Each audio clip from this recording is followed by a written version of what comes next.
and record. There we go. Okay, so I'm just going to go ahead and start with some updates on what's been going on the past month. It's been very busy. It actually hasn't even been a month since we met last. It was we met 3 weeks ago, and May and June, these two meetings, or April and May, the meetings come closer together just with Memorial Day and everything else that comes at the end of this month. But it has been a busy 3 months anyway. So Gabe and I were at the health classes at Madison High School on April 24th? Yeah. So Gabe spoke to high school seniors about his experiences transitioning from high school to Rutgers. Students had submitted questions ahead of time, which was really nice. Yeah, so he was able to, he spoke to 4 classes, I think, that day, and then we're trying to work out the other few classes before the end of the school year with the health and PE teachers. But yes, students had submitted questions ahead of time. So he touched on stress and school life balance and homesickness and just a lot of different things. So he did a really good job, and hopefully we'll be able to get back and talk to the other classes as well. I was able to talk about the coalition and Project Community Pride. We spoke about the services that both of our programs offer and where to locate us as well. So they seemed interested in all of that. So that was really good. Project Community Pride and the Coalition did our Dangers of Vaping workshop the following day on the 25th. We had a couple of, one kid from HP, yeah, and then one from Chatham as well. So that was good. We're working on another date for our binge drinking workshop as well. We have Christine has some referrals coming in from Madison and Chatham PD. Hey guys, good morning. Good morning. So kind of tailoring those workshops to what they need. So we'll continue that during the summer. And then we had bagels and brainstorming on the 26th. So we had law enforcement from Chatham Borough and Madison come and talk about some, what they're seeing right now in their towns and ways that we can work together. We're talking about potentially launching a series of events starting in the fall for parents. So it would be 3 different events, and we'd alternate between Madison and Chatham, and we would touch on topics obviously relevant to parents. So we talked about bringing Shannon's drug trends presentation back, and then also Tommy Chung, who is the SLEO at Chatham Middle School. He did a really great presentation last month that talked about internet safety and just really important information that parents need to know about how to monitor their children's internet use. So potentially bringing that in as well, and then maybe doing something around harassment and, bias crime, stuff like that. So kind of what you guys have mentioned that you're seeing, and in Chatham as well. Andrew talks about that a lot.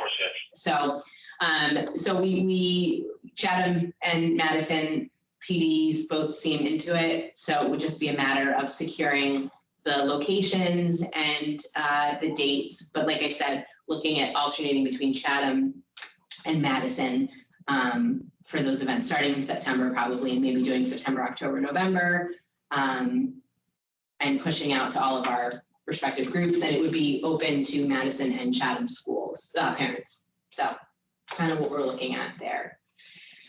Upcoming, we will be in the CHS R&R room on May 20th, so a week from yesterday. We're going to be doing journaling prompts and just talking about the benefits of journaling. We did that at Madison High School for our Mindfulness Monday table last week. So bringing that to the R&R room next week. This is Mental Health Awareness Month. So trying to, come up with as many different activities and, offer them to students at both high schools. And then next week it's the 23rd, I think, right, Diana, is Madison High School's Day of Service. So students will be coming from Madison High School. I think we have, the school nurse said that we have, I think, 12 kids, between 10 and 12 kids confirmed. And I think, Diana, you're coming as well, right? Or no? Yeah, myself and Miss Dean. Yeah, so we will have students here. Christine and I'll be working with them in the teen center, a lot of different activities. They'll be doing a service project, and then we'll be creating some materials for the summer and for next year for different groups and different tablings that we'll be doing. Also an opportunity to share information about our programs. So that's coming up next week. Also next week, we have our intern Jordan starting on Tuesday. So we're really excited about welcoming her. She's gonna get started with Day of Service. So that'll be really good just to kind of introduce her to what we do on a regular basis. This week on Friday, we have Chatham High School is distributing their graduation bags. So what we've done in the past for several years, I think since COVID, MCC has provided the drawstring bags for both high schools that the drawstring bags say make good choices on them, and then it has the coalition logo. And then really the bag is just the vehicle for the binge drinking materials that we provide. Last year, 2 years ago, we started including mental health resources as well. We reached out last year to Mental Health Association, and they provided a couple of different resources, including the 988 information. So this year we reached out to them again. They are providing a four-sided little bifold. And it has lots of different information, lots of resources for the outgoing senior. So as the student becomes an adult, because the resources change, obviously, when you're over 18. So that has a lot of really good resources. We're also including our refusal skills card, and then PCP is including 988 information as well in that bag. So for Chatham wanted to switch things up this year and do a cup instead. So that's fine. Our materials will not fit in that cup. So I decided to just go ahead and order a plastic bag. So the drawstring bag used to be the vehicle for, they get a t-shirt as well, like an alumni shirt that I think the PTO provides. So the drawstring bag, everything would go in it, the shirt, the materials, and then would be handed to all seniors when the lawn signs are delivered. So knowing that our materials wouldn't fit in the cup, we just decided to do these bags so everything can go in it and then can just be delivered. A little bit more cost effective as well. So we ordered enough. We'll have plenty of these for next year probably as well. That's Chatham. So these bags are just being distributed on Friday for Chatham seniors. And then next week for Day of Service, we're doing just the regular drawstring bag for Madison High School. It's a maroon bag and it has the gold make good choices. So those bags will be distributed at Day of Service for seniors, since seniors don't participate in the service project. So I will deliver those bags next week to Madison High School. Other big news this week, actually, tomorrow and Friday, we have our student survey that is being administered at the junior school tomorrow and on Friday at the high school. As a parent, you probably received notification of that. So we're happy to have that go out on Friday and kind of see what we get in terms of responses. Madison, I think last time we did this survey, which was in 2019 in Madison, we had a total of 780 something responses across the middle school and high school, junior school and high school. This year, we have changed to, we contract with Epiphany. Epiphany they used to use SurveyMonkey for their online surveys. They switched to Alchemer, which is just a different survey host site. And something that changed a little bit or was tightened up with that switch to Alchemer. We can't collect data, online data, from anyone under the age of 13. So we've eliminated 6th graders from this survey completely. 6th graders anyway, not to say they were skewing the data, but there's very low usage numbers in 6th graders. So just to avoid that 12-year-old issue, we've completely eliminated 6th grade. So 7th and 8th grade at the junior school, and then 9th through 12th at the high school. Parents this year also have, instead of opting into the survey, they're opting out, which is something I guess that Madison School District has adopted when the law changed in 2021. So parents have to opt out of the survey this time. So we'll see. I imagine we'll kind of end up in the same neighborhood with the responses. Epiphany provides the script for teachers to read for the teachers that are administering the survey. And it's very clear in those instructions. Kids can choose themselves not to take the survey. They can answer a question and then decide that they don't want to continue taking the survey. So it's completely up to the student. So even if the parent says yes, they can take it, the student can still decide that they don't want to. So it's accessible. Also, another difference between the survey in 2019 and this year, I don't know if a lot of you remember that have been involved with Coalition for a long time. The survey used to be kind of a beast. It was 48 questions. There were questions that the schools wanted to add that included school safety and security, body image, a lot of mental health questions. Let's say school safety, school security.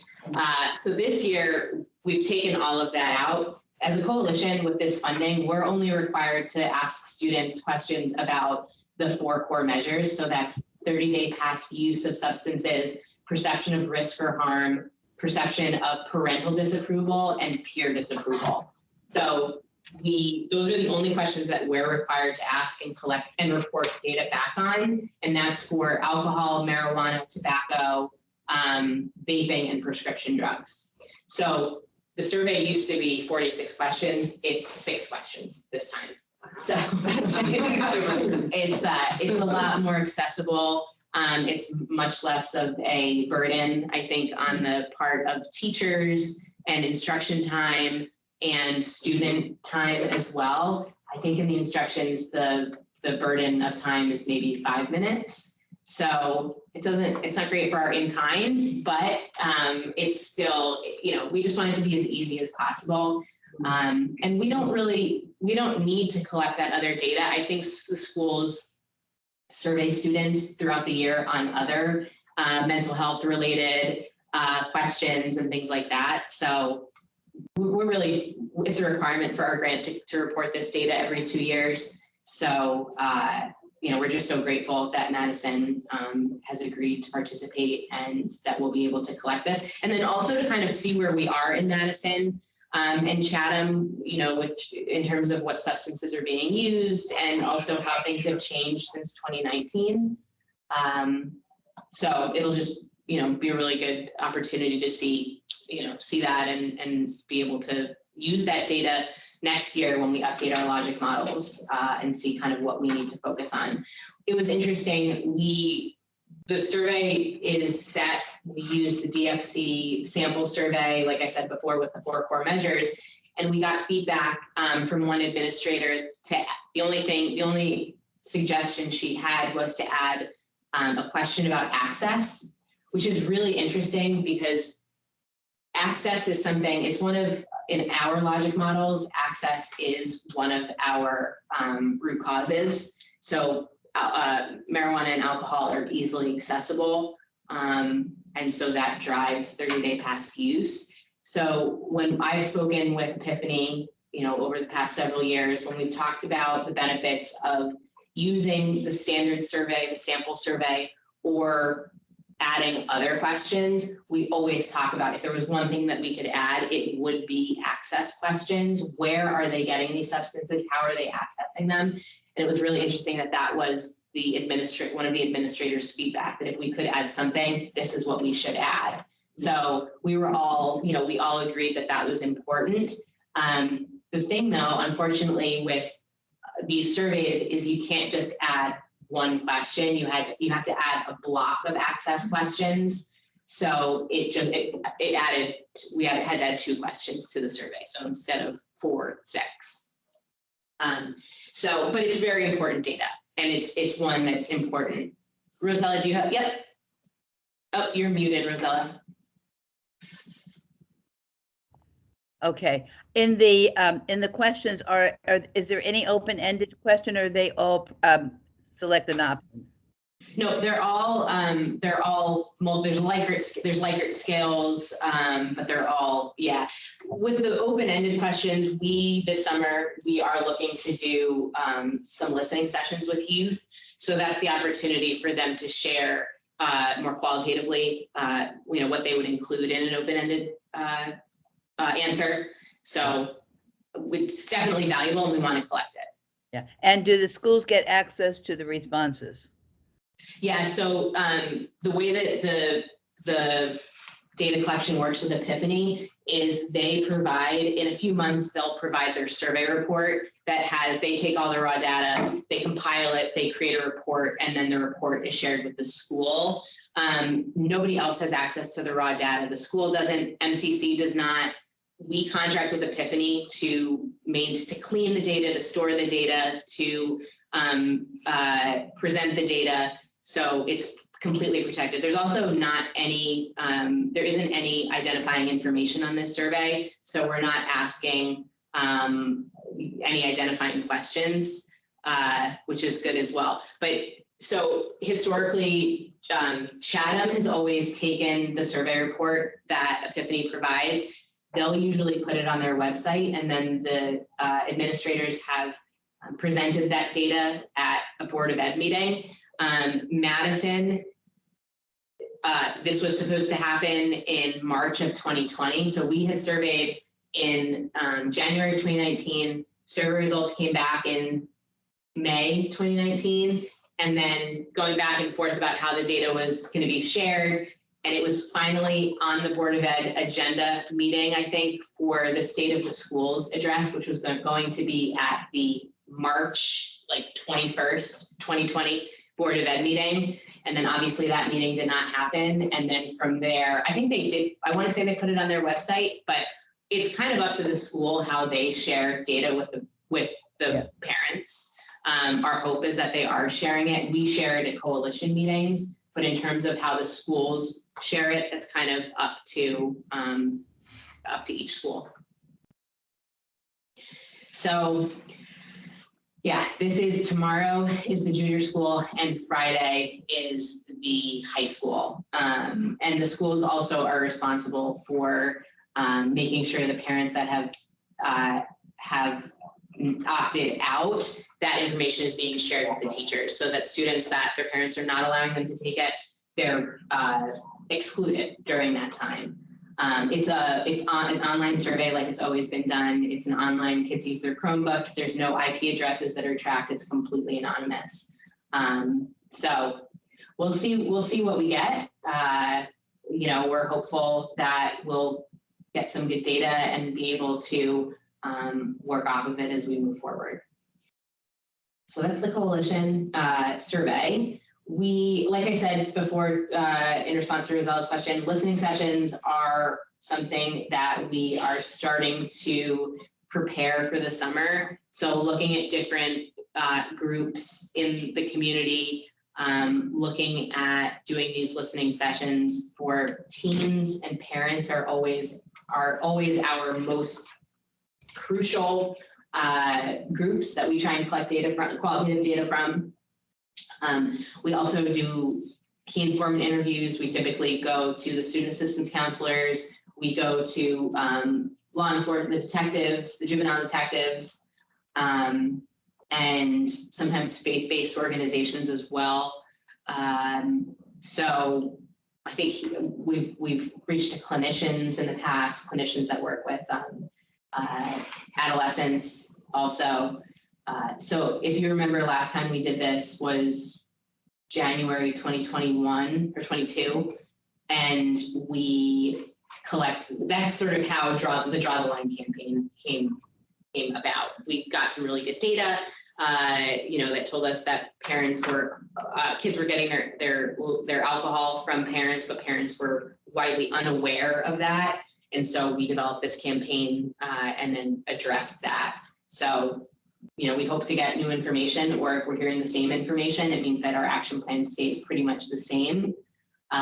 So again, we'll see where we get, but this summer will be the time that we're looking to do those key informed interviews and listening sessions. On Draw the Line, I don't know, for those of you that follow our coalition social media, we had last week a coalition in Kentucky reached out. They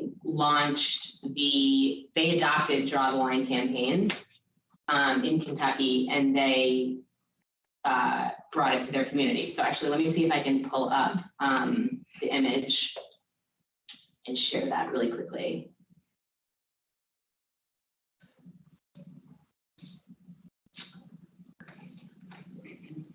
That's really neat.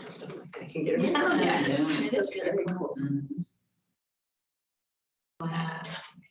So if you remember our Draw the Line campaign, I don't have it with me, but there's red and blue and like a teal color. So this campaign, so I'll read for those of you who can't read it, shout out to fellow no, that's my caption. So I reposted, you can't repost on Instagram anymore. This is what I posted, but basically they felt inspired by our campaign and just wanted to bring it to their community. So they partnered with 3 different liquor stores in Graves County, Kentucky, and they attached the markers like we did. I don't know what they put on the back of their card. It looks like their card the sizing is a little bit different, but it's very rewarding. It should be for us as a coalition, because it was such a coalition effort that they felt compelled to want to replicate it there. So when I saw this, I reached out to the CDC, the Drug Free Communities Support Program grant, and shared information about the campaign, just so that we can kind of put our stamp on it, and waiting to hear back from them. But a lot of times they'll just sort of like call out a coalition at one of the conferences, usually in July or in February. But it's nice that another coalition saw the value in it as well, and that it could be something that is used, not just here, not just there, but maybe for other coalitions as well. So that was pretty cool to see. Also, they just tagged us on Instagram. After they had done it, and they did the marker, everything. They did the whole. The languages, they use the exact same language. So very cool. Okay, that's pretty much. Actually, so we have some tables coming up in the next couple of months. We have Fishwack is going to be June 8th, yep, in Chatham. So we will be sharing a table with Project Community Pride. We'll have both MCC and PCP materials, and that'll be right next to the Y table. So I wanted to just sort of have a little bit of a discussion about what we think the focus of that table should be. If anybody has any ideas. So last year we just had everything on our table, which is good because people are looking for different things. So it was an opportunity for everybody to kind of grab what they wanted. But in past years, we've had a focus. The year that the recreational cannabis was legalized, we had a lot of information about that. We had our FAQ available. We had a lot more marijuana resource cards. In the past, we also have done more, we've focused more on alcohol, co-occurring disorders as well. So the mental health and substance use piece. But we could have a theme. We also could just have kind of like all of our standard material.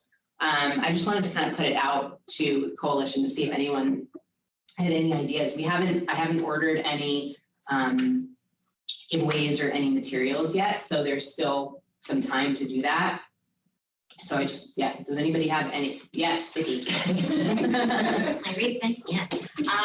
As we were speaking from the mental health perspective, I feel very strongly that when people have adequate self-care, they're less likely to, and it doesn't matter what age they're, but they're less likely to be influenced and need, substances to take care of themselves. So I wonder if like a wallet-sized self-care, some inventory card could be a good idea. I recently, so you touched upon the pamphlet that Project Community Pride recently made. I put together an adult resources pamphlet, and in that I put a self-care inventory. So I wonder if that would be a good thing just to put like literally like business card style, take with you just a reminder, like you could be anywhere and there's self-care that you could do for yourself. Yeah, absolutely. Yeah. So do we think mental health and substance, like for parents, is that, parents of teens, is that kind of, you want like a one-stop shop, you can kind of access everything that you would need, I guess, in one spot. So is the thought that we should have everything again? And you were at it, you helped at the table last year. And I don't know how quick it is after your survey, it might be too hard to time, but I think the current trends of what's going on locally, parents always want to know, like what's it now, because the substance use changes and it's kind of like what's happening now right under our nose that we might not be aware of here. Yeah, unfortunately we won't have Madison, we won't have that data, but I think the 2019 data, that's the last time we have Madison and Chatham together. It's recent enough that it's compelling. It's still right. Yep. So we definitely could. I don't know that we have any materials that have. I don't know that we have any printed materials that have any data points from that 2019 data, or the 2019 survey. But we could definitely pull something together. I do remember people asking, like, if they weren't familiar with gummies or they weren't familiar with whatever. I was trying to get some clues as to what the newer things were at the time. Yeah. And I feel like last year we had a lot of people too that stopped by the table and said, I don't know if Sue, you were with me at that point, or maybe Leah was, but a couple of people came up and said, oh, it's legal now. So I use gummies or whatever the case may be. So I think last year we also had the safe storage, little Prescription bottle thing. thingies. So we can definitely include that as well. The other thing we had last year was the coloring sheet. This year we have our wellness wheel that I showed at a couple of meetings ago, which is also a coloring sheet. That's what we've been doing at the Mending Minds Club and at our mindfulness table at Madison High School last month. That seemed to be a good option for younger kids, 5-year-olds, 6-year-olds, 7-year-olds, that parents obviously don't want to take information about edibles. But that was something that they could just take home with them. So I think the kid was looking at that sometimes, and then we were talking to the parents. So it's like a little distraction too. There were a lot of young children, I think, the last few years at National Night Out. So I feel like something for parents to, be able to grab, and self-explanatory is probably because the kids are just looking at the bubbles on the table. I recall a lot of the parents are like, oh, my kids, because it is young kids. Oh, right. My kids are too young for this yet. Having the conversation. Right. Right. Yeah, never too soon. Right. But even to be educated about it. It's to know, right? From that mental health perspective, right? Like, I think when you normalize and destigmatize mental health for the parent, I think it makes them much less likely to be hesitant to reach out for help when their child at some point may need it. More and more people need mental health services for a lot of different reasons. Lots of kids with IEPs, need social skills, they need emotion regulation. So this, I think, hopefully will bridge a little bit of a gap, make it a little more user friendly. But the kids are just looking at bubbles. Not to put you guys on the spot, but from your perspective, we have obviously our materials that focus on marijuana and alcohol, vaping. And then this as well, you know, the mindfulness piece and self-care. Is there anything else? Because Project Community Pride, you guys have other, like you have like a bullying resource card. Yes. Is there something that We you have so guys much. are seeing that you think would be worth having on the table, like a topic that we should be, assuming that nobody else is gonna have it, if it's only, there's only one opportunity for parents to get this relevant information? I've been seeing a lot of anything with social media. We have so much stuff on that. Like, you have kids so young on social media being exposed to so much, Mm-hmm. and a lot of the issues are coming from social media. Okay. Like, you know, pictures being sent around, they're just exposed, yeah. They're just, all the information is so easily accessible to Mhm. kids nowadays that, I don't know, regulating social media is, I think, would solve a lot of issues. Mhm. It really would. So. Yeah, and you have that record, you have at least one, so. We have a pamphlet. There's so much material that's available out there Yeah, though. it's especially good for the parents too, because the big companies, they don't care about the kids. No, They don't. They're trying to change the laws so they can be ignorant to them. So having the parents educated is a huge thing, and then being involved, because more kids are being exposed to these scams, these, when they send a picture out, it goes out to Mhm. everyone, obviously, because they're 12, 13, 14, that's what they do. Mhm. It's been like the scams, especially one kid, I think in Morris County, sent a picture thinking it was a girl, and then they said, give me money, unless, or I'll give this to your family, and the kid committed suicide. So that's obviously something we're trying to stop completely. Mhm. And going back to the drug thing, I think it's how you teach things too. At what age is appropriate to tell them what? Like, you're not going to tell a 5-year-old essentially what a gummy is or the effects of drugs. But if you just explain to them, hey, these in the bottle can be good if you're sick, but you can only take it when appropriate. That's different than saying, this is what this does and this is bad for you. They're just going to stare at you and go, bubbles. Mhm. Right, bubbles. But they'll know, okay, that's not for me. Right. And then when they're older, just, you can explain it. So on your point, refusal skills. So Yeah, I was just thinking that. refusal skills. So little kids they know how to say no when they want to say no. Mhm. But how to recognize, like I just think of my toddler who just says no.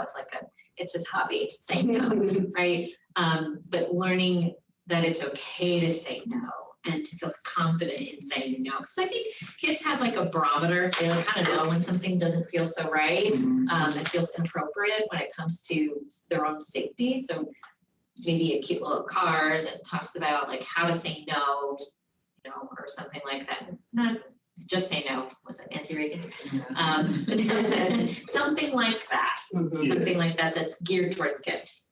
Because once you add pressure, it could change things. Yeah.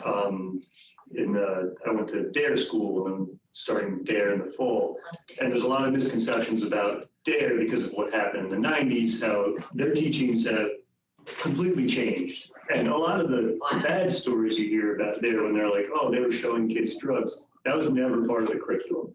That was maybe like a local police department somewhere said, oh, this is a good idea with good intentions, but like, here kids, this is what drugs look like. It's like, no, we don't want to do that, because parents were literally calling complaining, being like, they learned more about drugs from the police than the street. But those are like small isolated incidents. Now it's really geared to kind of what you said, how to say no, how to avoid social pressure, what to do to say no. And there's things like have good friends around you, change the subject, be firm, you know, just no, give a reason. No, I can't, I don't want to, or just something simple like that will give them the confidence to say no in appropriate situations. So we created that refusal skills card a couple of years ago, and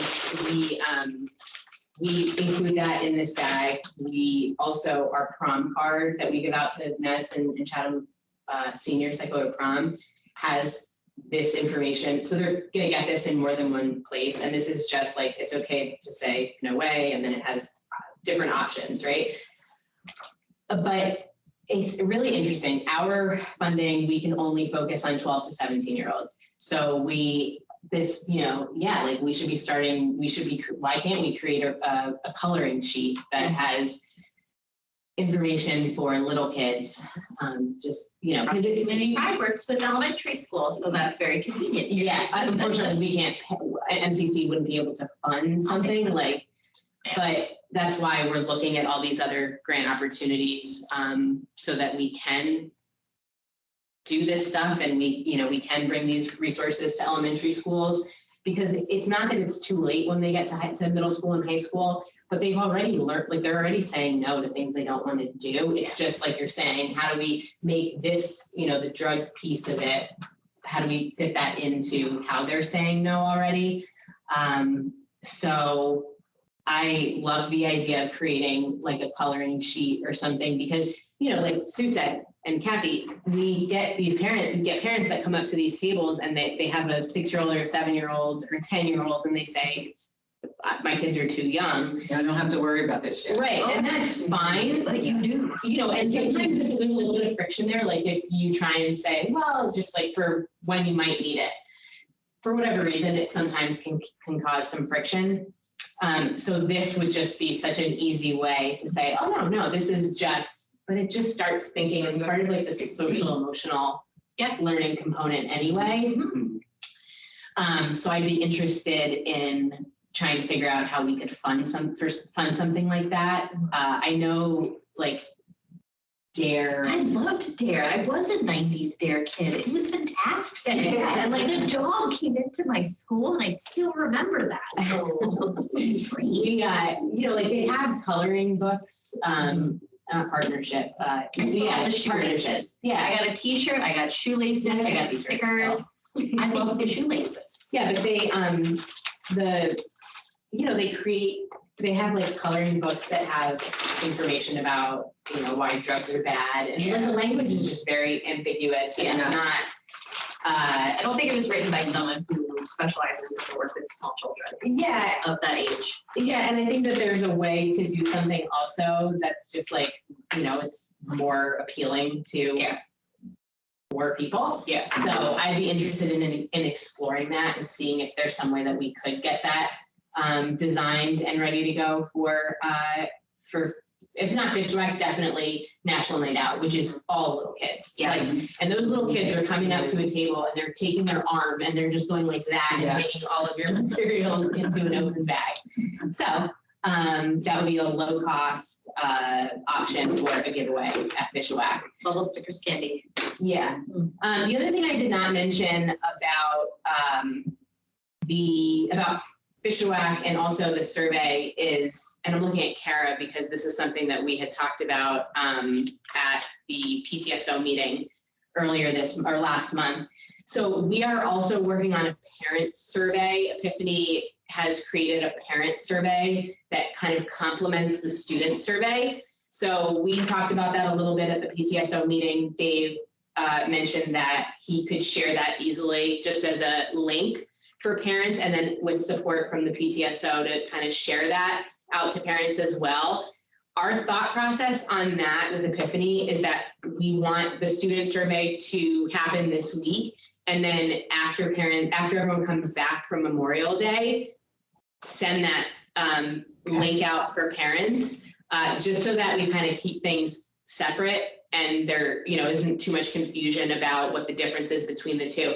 The parent survey, it's similar to the parent survey or the event survey we've called it in the past as well. When you go to our coalition website, there's a light box that pops up and it asks questions of adults in Madison and Chatham. So, are you a parent or guardian of someone under the age of 18? Are you over the age of 18? Do you live in Madison or Chatham? Do you know of other parents that provide alcohol to minors? Do you know of other parents that allow minors to consume alcohol on their property? A lot of questions about permissiveness, access, perception.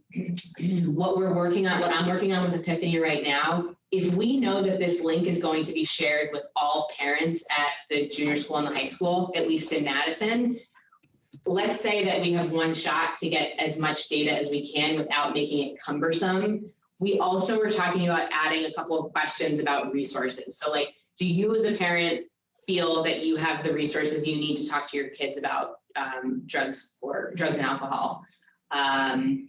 There's another question like, do you think that it's ever okay or it's ever safe to provide alcohol to minors? Like there are some questions that you just can't, it's a little bit trickier than just like at a community event asking questions like this for a variety of reasons, knowing that we'll have that captive audience of parents and that it's coming from the school.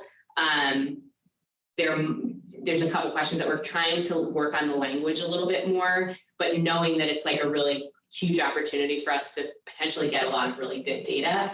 We're just trying to work on that. And then the last step will be bringing it back to Dave and Frank at the junior school and saying, is there anything that you all want to, we're not as concerned about making the survey, like, we don't want it to be as, obviously we want to keep it concise, but we're not having to use instruction time. It's parents completely optional, you know, for parents to participate. Any data we can get, like we'll do this parent survey or the community survey, we'll do it at Fishwack, parents,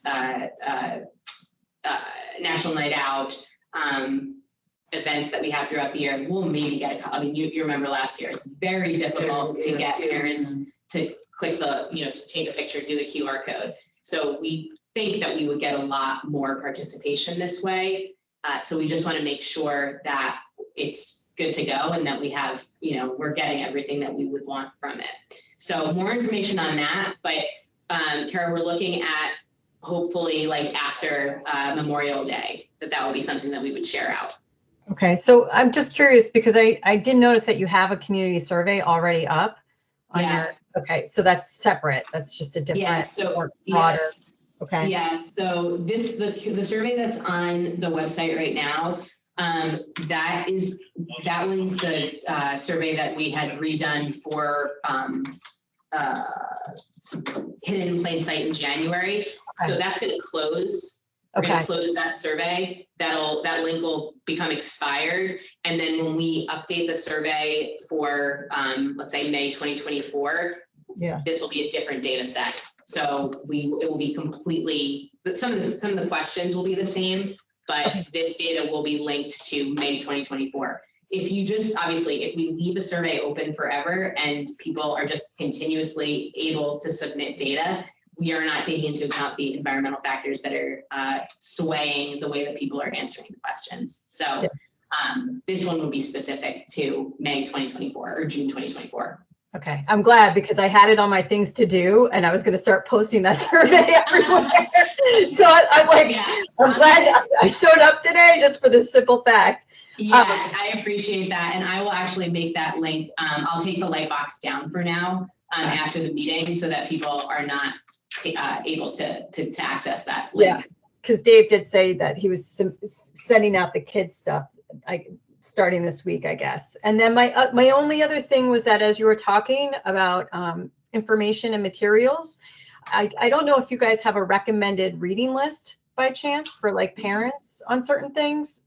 For example, like as you were talking, and I have this on my books to read, The Anxious Generation just came out in March. It talks about how the great rewiring of childhood is causing an epidemic of mental illness. So it goes to that whole, and I think was just on, was it Jon Stewart, I think last night? It showed up in my social media feed. So it's a New York Times bestseller, but it goes to the whole social media and how that's impacting this generation. And I just thinking that, I thought to myself, like, even with alcohol related, if you have just like 2 or 3 books, not that that's a book that at least parents with like my age group, I have teens, or like a younger, like elementary parent I think would be interested in reading. And not that they have a whole lot of time to read, but maybe a couple other, like 2 or 3, or maybe just like a list of 5 books that you might recommend, whether it's regarding mental illness or substance or Yeah, you talk about resources. I mean, that's just a resource for self-education. So Yeah, we, which we don't publicize enough. I'm going to share my screen again. If you go to our website, if you go to resources and then library of resources, we do have a list here of books, and then the DVDs on the left-hand side we have, so you could always take that and borrow it and view. I mean, DVDs are a little obsolete right now, but it's better than, you know, VHS, I guess. But the books, we also have all of these books. So this would be something, but I like the idea of making this accessible for parents and maybe working with Project Community Pride on mental health, mental wellness, self-care books to add to this, to complement this as well. And maybe doing something like a bookmark for parents that has like a couple tips on one side and then a couple of titles on the other side. There's a lot of stuff that's not evidence-based. And that's really challenging as a parent to find stuff that's actually rooted in science and data and isn't just like a person's opinion. Yeah. We also, in the newsletter, like we always, I try and always include like a podcast, like Partnership to End Addiction has a podcast. And then the book that you're talking about, I know the author is like making the rounds on podcasts right now. I listened to one yesterday. He wasn't on SmartList, but the SmartList hosts were talking about it. They just read it. You know, even including like a list of a couple of podcast series that focus on addiction or mental health as well. I think that could be a really valuable idea just to share at Fishwack at these events. Like we already have a bookmark that we created last year for Mental Health Month, but just here's another one. And then also obviously making the link available on our website and having a QR coded table links as well. So that's a really great idea. Thank you. But yeah, so if you go to our website, there is that there's that page under resources, library of resources, and then there are some books focused more on like the opioid epidemic and like Gabor Mate, and there's a lot of really good books there as well. And we have them. They're somewhere here in this building. They're in a box somewhere. We have them. So if you can identify, if anyone can identify anyone that they're interested in, we can get that to you. Does anybody, so going back to Fishwack and National Night Out, it sounds like kind of, I like a lot of these ideas and having a variety, but kind of that focus on self-care, trying to create something for younger kids as well. I think the word we're looking for is assertiveness. So just to kind of, because I was thinking like just say no, but like how would I do that for like really young kids? Assertiveness, teaching assertiveness is, I think, the overall overarching skill that we're trying to you know, really drive home. And refusal skills, I think, is in that, but I feel like it's branched out further. We're really teaching kids to be able to be confident and be able to say no to whatever it is that they don't want to do. And that includes like bodily autonomy. It includes substance use. It includes, you know, doing things that are based on peer pressure, whatever the case may be. So I think assertiveness over aggression. Yeah. Okay. I love it. Does any sectors have any updates that they want to share before we move into the last couple minutes of this meeting, talking about our logic model? Do you have anything for PCP that you want to share? We're just in full swing of planning for the summer, trying to do some groups with MJS over the summer. I know that their summer program or their extended school year is not mandatory, but we'd like to do some kind of group for the kids that are there, something to do with self-care, coping skills. A lot of the kids that I've worked with throughout the year that are not doing well in school, their mental health is also not pristine by any means. They're bright, they're smart, their mental health needs probably weren't addressed soon enough, and that would explain to me why they've done not so great at school. So this will be a nice opportunity to jumpstart, you know, help them get prepared for the next next school year. We're doing something similar for other schools in the community, not within this realm. I know we're going to be working quite frequently with Fanola this summer, the camp director here, and doing some work with the leaders in training, the LATs, yes, but also camp staff, doing some presentations on self-care and things of that nature. I think for anyone who works with children, it can be really, really taxing, even if you have them or not. So we'd really like to help them feel supported and heard. Anybody else have any updates that anybody wants to share, parents or schools or anything?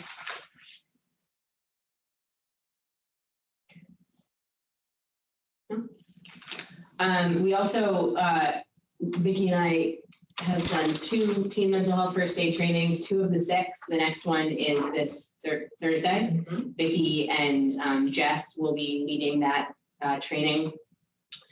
Just to recap, we are starting with the Rosettes here at the Y. We have 12? About, yeah. 12 9th through 12th graders that are participating in teen mental health first aid. It's in this room once every 2 weeks on Thursday evening, directly following practice. We've had really good feedback so far. They're into it. Yeah, it's hard for them. I mean, they're coming right out of practice. Their practice ends at 5:28 and they're here at 5:30. So it's kind of a long haul for them, but they're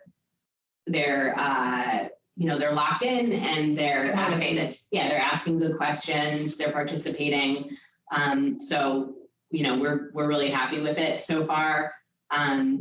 There's a total of 6 sessions. The last one will be June 13th, I think. I think so. Yeah. So there's 3 trainers here and we're kind of sharing, it has to be 2 trainers for each session. So, it's just really nice to be able to, when we, at the end of each session, a slide talks about resources. So to be able to say like, we have a resource right here if you need it. So that's been, that's really great for the girls. And I saw 2 of them when I was at the high school in Madison with Gabe a couple weeks ago, and they were very happy to come up to me and talk about how much they liked it and talk to their health teacher about how much they liked being part of it. So that's the goal, is we want them to be the ambassadors. Yeah. So, and to get their peers to participate as well. So yes.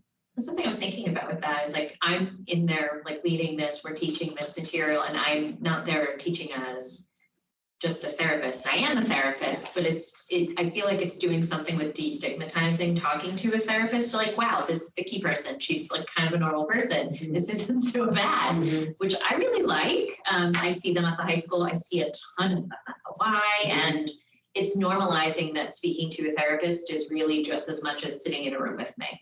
Yeah. That's it. When the last session, we talked about stigmatizing language, and I think that was really good. It was so insightful. Yeah, it was really interesting to hear kind of what they consider to be stigmatizing and non-stigmatizing and possibly stigmatizing. And that was a really interesting activity. Yeah. So so it's going really, really well so far. We're excited to kind of offer it, again to the next group after this one is done. So hopefully in the fall. If anybody doesn't have anything else, I'll just spend a couple of minutes. We're not going to spend a ton of time today on this, which I know I kind of keep putting it off, but there's no real rush to get this done. But we had talked at our 2 meetings ago, we had talked about this mental health logic model that we're trying to work on. We have logic models that address our alcohol, we call it a problem statement, and then also marijuana in Madison and Chatham. But in an effort to sort of stay true to our data and to have our data drive all of our actions as a coalition, we thought that it might be a good idea to do the same for mental health and to create a logic model that focuses on the issue of adolescent mental health in Madison and Chatham. So at our meeting 2 months ago, we created a we created a list of risk factors or root causes. And Vicki wrote all of those up on the whiteboard. So just to recap, the root cause of the logic model is you have your problem statement. So, youth in Madison and Chatham deal with mental health challenges, however we want, whatever we want to make that set, whatever we want that problem statement to be. The root cause, if you look at it on a line, as a line, the root cause is directly next to or adjacent to the problem statement. So the root cause is, but why is that problem statement happening? So root causes are also considered risk factors. So we cultivated that list of a variety of risk factors in Madison and Chatham that are contributing to that problem statement. So we said, and I'm just going to pull it up so that we all can see it. Yeah. So we said, let me just make this a little bit bigger.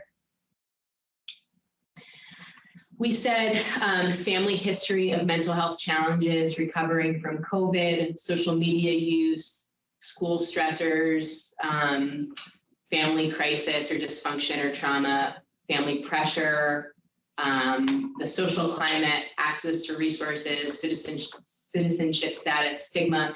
And then I added one as I was like typing this up, I thought to myself, well, wait a second, we haven't added probably the most relevant one for us, which is parental permissiveness towards alcohol use or for alcohol use. That's a pretty significant risk factor, I think. And the availability, like you were saying, yeah. The ease of getting it. Exactly, yeah. So I just added that one in red. And then we also created this list of protective factors. So the protective factors are the things that protect against the risk factors. So we talked about access to resources, a healthy support network, positive social media, just so many different opportunities for kids to get involved in a variety of activities at school, community-based organizations like the Y and church, Girl Scouts, Boy Scouts. Yep. Scouts, all of them. Mm-hmm. Specialized resources. Like Project Community Pride. Yep. Yeah, absolutely. Also the community house. Yeah. The support network is another one in Madison. And then we talked about community connectedness, sense of safety and security, and positive attitudes towards mental health because of things like Mending Minds Club, Morgan's Message, Teen Mental Health First Aid. So all of these things are sort of protecting against those risk factors. So really what we were looking to do was create a list of like all the possible risk factors that are contributing to our problem statement, and then kind of whittling it down to what we thought was most relevant. We wouldn't include all of these. And then the next step really is to look at our local conditions. So the root causes, but why, and then the local conditions are, but why here? What specifically is happening here in Madison and Chatham that's contributing to those root causes? So I think with, just as an example of that parent permissiveness, where we have such high percentages of parents that are providing alcohol to kids under the age of 21 or know of other parents that are providing alcohol, that would be a local condition that we have the data on it. Usually we're looking for 3 data sources that could support the local condition. So we've got those. Do you ever define like what's beneath that too? Like, because a lot of parents want their kids to be popular. They want them to have money and be able to be throwing the parties. And yeah. I think that's going to lead to their success in life. Yeah. Strangely enough. A lot of that will come out in the listening sessions or in the key informant interviews. And like, that's anecdotal. Like, well, it's not anecdotal. Right. It's qualitative data. And we definitely include it, but it doesn't, it's not included on the logic model. But then when we talk about it as a coalition and we talk about our interventions, that's something that comes up. And like culture, culture. Yeah. Kind of thing. And like things that we talk about at a coalition meeting where, law enforcement might say something, if they were, if something came up when they reached out to a parent, or if a student assistance counselor made a comment about an incident they had with a parent, or if I did at Fishwack, that's anecdotal, and that has a place on a logic model as well. That can be one of our 3 data points. So it's, I feel like a lot of times so much of this data comes out of conversations, and then it's like, oh, I heard it at coalition meeting, but then, oh, I talked to somebody else and they said the exact same thing. Well, that's interesting. Let me mention it in a key informant interview and see if it's something. And then that's how we're really like honing in on those pieces of larger pieces of data. So there's definitely a place for it, maybe just not on the logic model. So yeah. But with the local conditions, but why here? So we're looking at the things that are contributing to those root causes, right? So it's helping to identify how the root cause is manifesting itself in the community. The thing with local conditions that's very difficult is when we decide on our local conditions, they have to be things that we can address and that we can actually change. A lot of times the lack of something, so the lack of parent controls on something, or it gets a little bit tricky because there are things that a coalition can't necessarily control, like in a definitive way. You could provide education on all of those things that you can immediately involve yourself in. The only issue that we run into is those are individual changes, and we're trying to affect more environmental change. So when we talk about the lack of something, it's like, okay, I can have a conversation with you and with Sue and with I can talk with parents one-on-one, but if you're not coming to an event, then I'm not going to be able to reach you. It's just a little bit, when I went through the Coalition Academy, and they're teaching you how to they're teaching you the strategic prevention framework and how SAMHSA wants coalitions to do this work. It was very specific. Our logic model really had to look a specific way, and then it had to be approved. That's not the case anymore. So we have a little bit more flexibility to make it work for our community. So I'm definitely mindful of that. And I think it's important. We also, what is a local condition here it's a local condition. We can't, there isn't too much we can do about making the local conditions fit into a specific box if it's not what we're actually seeing here.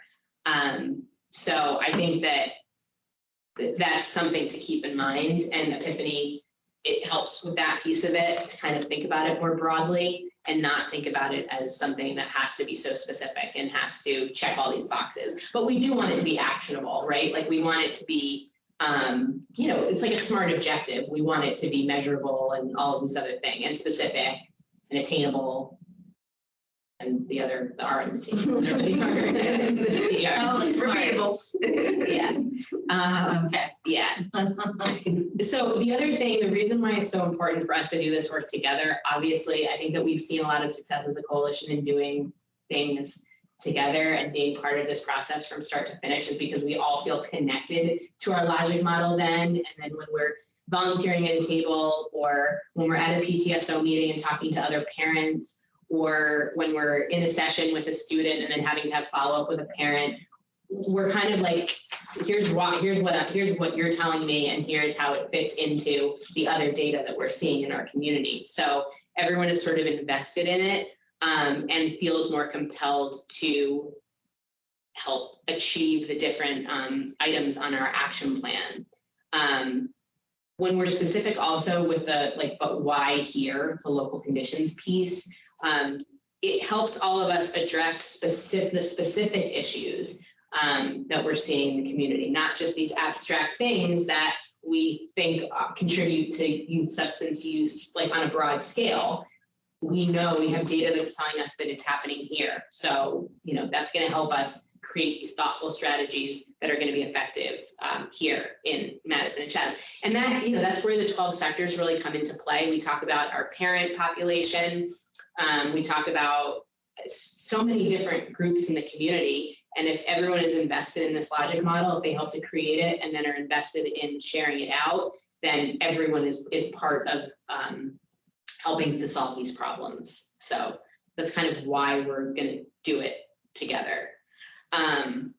So that's kind of just an overview of where we left off and kind of what our next steps are. But just looking at this, looking at these risk factors and protective factors, so the root causes, I definitely think that we should be including the substance use piece, the parental permissiveness.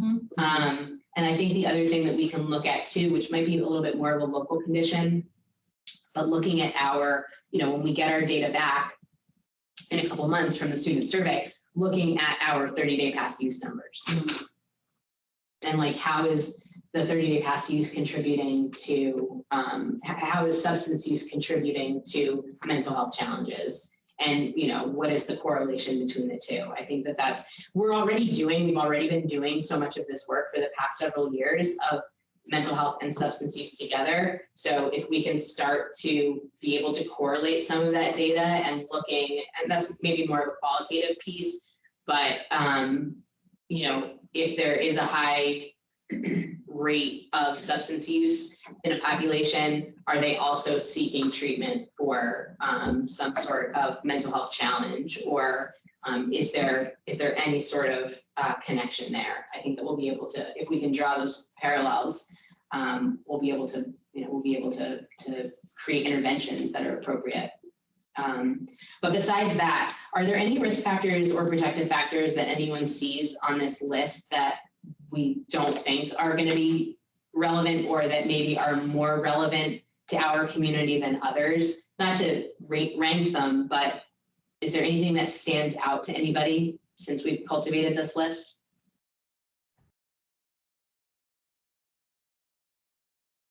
Like, for example, the recovering from COVID piece is still something, that we'll feel for a long time, but I would put it towards the lower end, I think, of the list. Yeah, I don't know how to measure that. Now, yeah, it's Allison? measure, yeah, Hi. yes. So I put a whole lot of comments in the chat as you were going through this.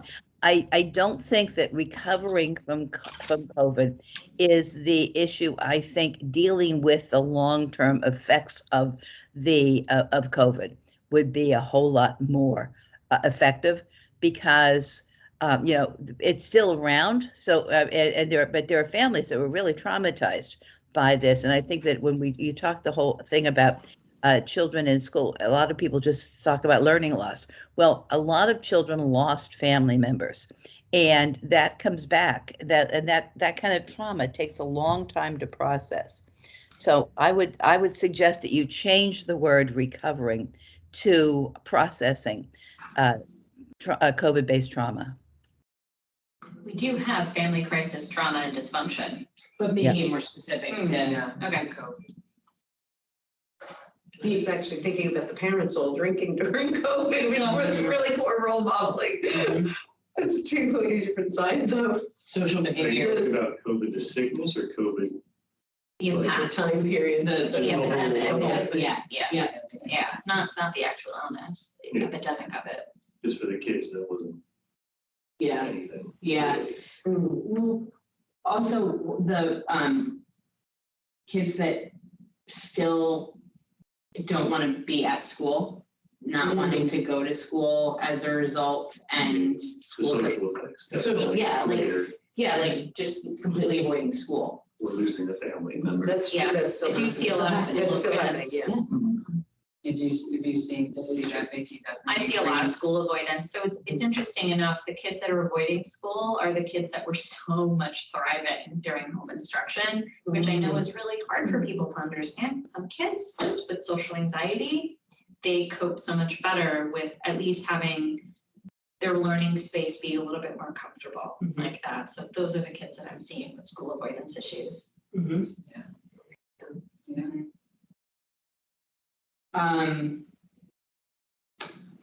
So, yeah, I mean, I feel like we could break COVID, the social, switching, recovering from to social impact of. Yeah. So it's really a specific thing, just not, it's anecdotal in this regard because I don't have like numbers to support it at this point in time. I do see huge risk factors amongst kids who have IEPs or 504s or certain diagnosis. Kids with ADHD, especially untreated, unmanaged, are so much more likely to make impulsive, reckless decisions, and that includes experimenting with substance use. Yeah, that I imagine that's really interesting. The data piece would be difficult. It's but there. Yeah. It's there. Oh, yeah, for sure. It's well documented. Yeah. But just finding a more recent. Okay. What about the citizenship status, the access to resources, I think Rosella, you made a comment in the chat also. Yeah, the diversity within our community.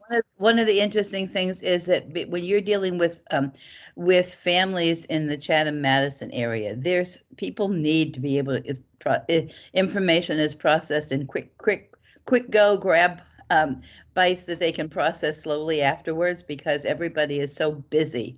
You know, I think about my own children and how they're running to take care of their grandchildren and do careers.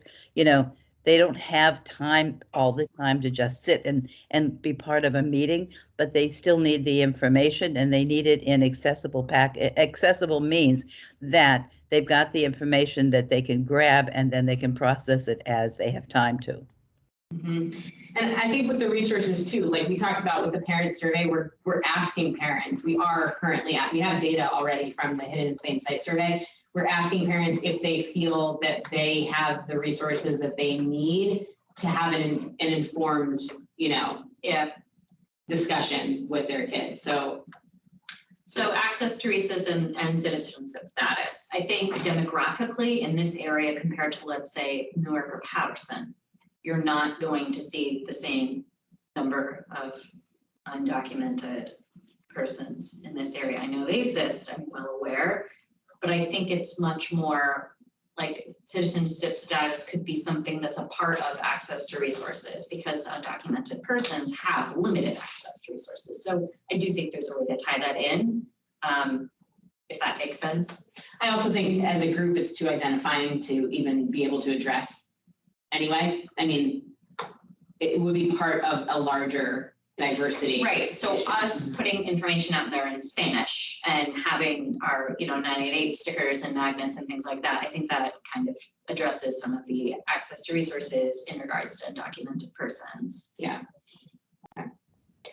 I would also suggest Yeah, that in addition to Spanish, there are a couple other emerging languages that I think are useful. I mean, and most of the people, many of the adults do speak English, but I mean, you've got some Asian languages that I think are that I look at the I would say the diversity communities in both Chatham and Madison, and find out what languages people who are part of the diversity communities speak.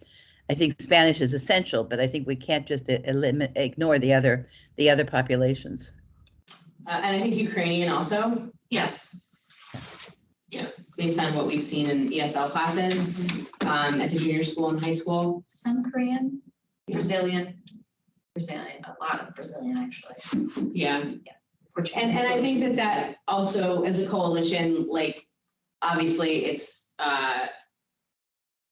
expensive and it's time consuming to translate materials into a variety of resources. So what other ways can we be presenting information? So is there a visual way that we could be sharing information and sharing resources that's universal? Or QR codes to places that can translate. There are some organizations that do all the translation work for those materials. Like 988 has 2 languages. I wish they had more, but they're available. I just ordered materials from them free of cost the other day. Yeah.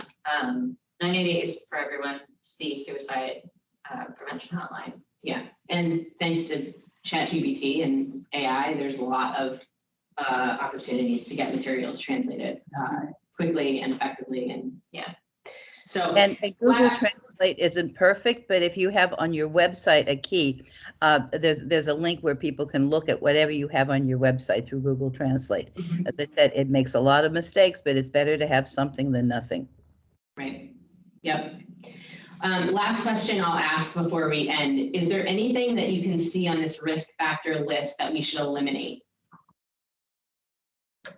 Is there anything that we feel like, you know, it's too broad or it's too specific or it's something that we can't really dive too much deeper into, or? I think the citizenship status, because again, it really does involve access to resources. So it could be part of. Yes, it could be a part of that. I do think that rewording recovering from COVID, although I have to be honest, with the families that I see, it's not really an issue.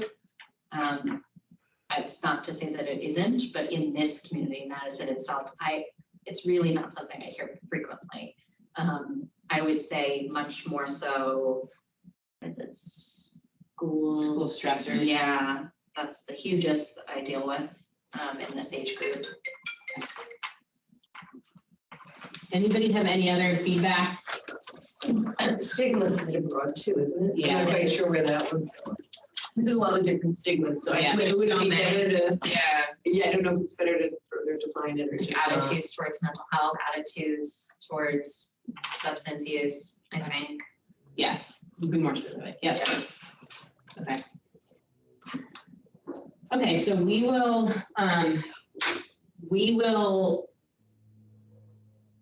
I'll make some changes to this list and we will maybe have Kelly Cat come back for our June meeting to kind of direct us in our next step with the logic model.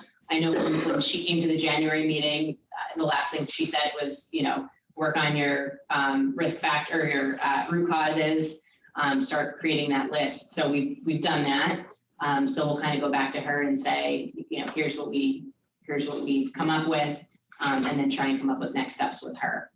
Next, a quick question. Sure. On the root causes. Yeah. Is there a need to be specific about things that are acceptable in the culture? For example, like parents saying, well, I'm okay to have all these teens drink as long as they sleep over.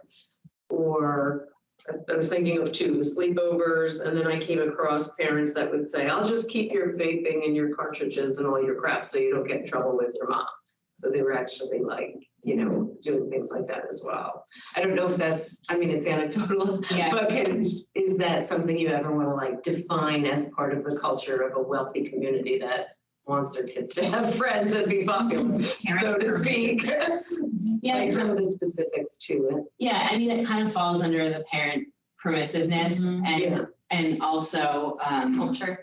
the culture. Like that's one of the Yeah. questions we ask when we do the law enforcement. I think we asked this of every person that we did key informant interviews with last time was, is there a drinking culture in Madison and Chatham? And it was 100% yes. That's the response from every single person that we interviewed. Yeah.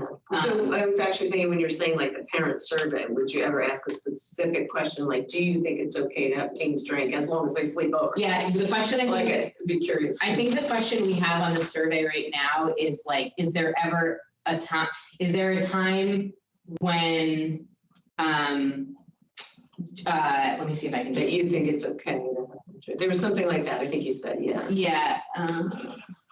I was just going to ask, I feel like everything sounds very black and white to me, and there's definitely shades of gray within this. So if you have a question that kind of gets in that shade of gray, I think it would be helpful. Yeah, I can't pull it up right now, but it's basically that type of question. Like it's But a little more vague, not specifically saying like a specific thing. it's like, is it ever okay to provide alcohol to minors? Yes, no, and then in some cases, and then there's a spot to answer Right. why. Oh, okay. Yeah. And that's where they might. That say, covers it. As long as they sleep over, I take their keys. Yeah, Right. like Uber, yeah. Yeah. Or Yeah. I'm Wait, sure they hold on. cover. So can I just ask a question? Because the way you're phrasing it, as far as from my perspective, when you're saying, is it ever acceptable to provide alcohol as a parent? Like sometimes you're not providing the alcohol. You don't know that the kids got the alcohol, right? And like Yeah. all of a sudden you're in a situation where the kids have the alcohol and now you're aware of it. Like that. Mhm. So then like, do you have a question that addresses that? Like unknowingly, you mean like unknowing? Well, I feel like that person would answer, you would answer no, right? No. Okay. All right. Yeah. I'm targeting the ones that Providing Yeah, the is answer was with about- the yeah. assumption that you're aware that you are giving. Yeah. And you're okay with it. And you're okay with it. Thank you. Yeah, no, and that's a good, I mean, the information, and I'll have to look back because we did get 40 responses, 50 responses from the hidden in plain sight. I'm just thinking about what I saw on those surveys. We did all the data input, but I don't think anybody filled that, like filled in the open-ended portion out, but I think they did select maybe. Maybe. So, but then they're not gonna elaborate on why. Yeah, It might be okay. So if we're doing that, then maybe we just make it an open-ended question instead of putting yes or no, so that people are forced to answer, but, Then they might not answer. then they might not answer at all. I was Exactly. gonna say, I think because this is definitely like there's, I'm not condoning it. I'm just saying that the reality is it's not always black and white. There are shades of gray for Yeah. parents. And if you want an honest answer, give the option of, you know, maybe, and then they can fill it in as to when they think. But, and when you speak, sometimes like it sounds, and I'll have to read it through, but like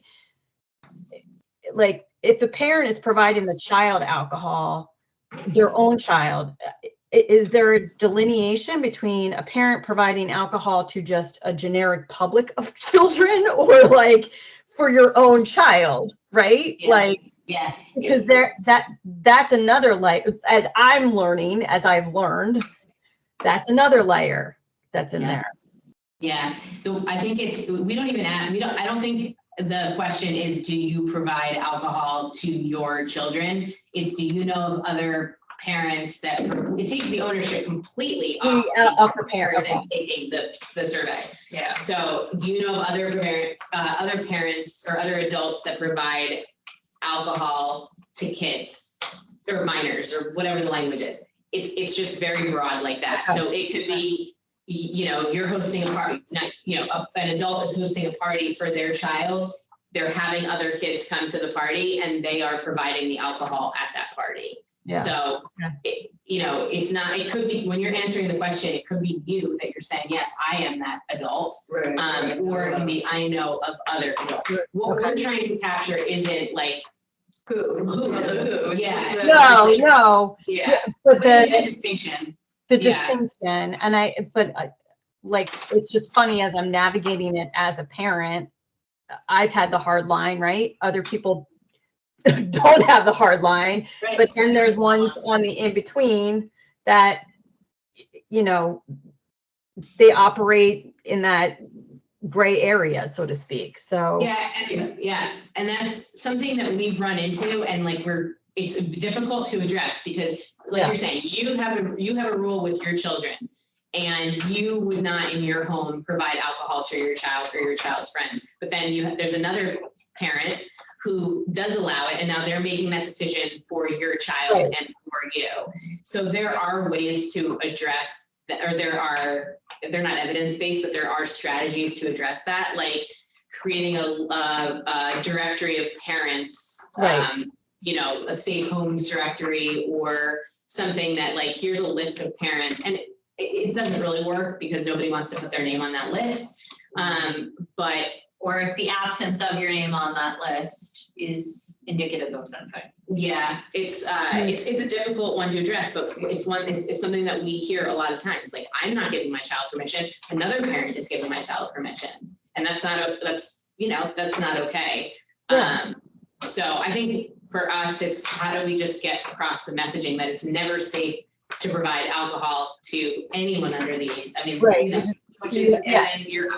it's difficult, but it's a tough distinction. But I get where you're coming from. It's hard to capture that as well. So I feel like that stuff comes up in qualitative, in listening sessions or in key informant interviews. We can't capture it quantitatively, but that doesn't mean that we can't capture it another way. and express it in a different way. Yeah. Thank you. Yeah, of course. Thank you. That's all that I have today. It's a lot, but Always. Always say it's not a lot. Well, we get to talk. So our next meeting is, so we went 3 weeks and now we're gonna go longer because we go through the end of school. So our next meeting is on June 25th. at 9:30 here at the Y. But I'm sure I'll be talking to all of you. There's going to be a sign up for Official Act going out next week. Lots of different opportunities to be involved in different things over the next few weeks. So thank you all so much. Yeah, that's it. Yeah, thank you. Thank you. Ariane. Awesome. Right.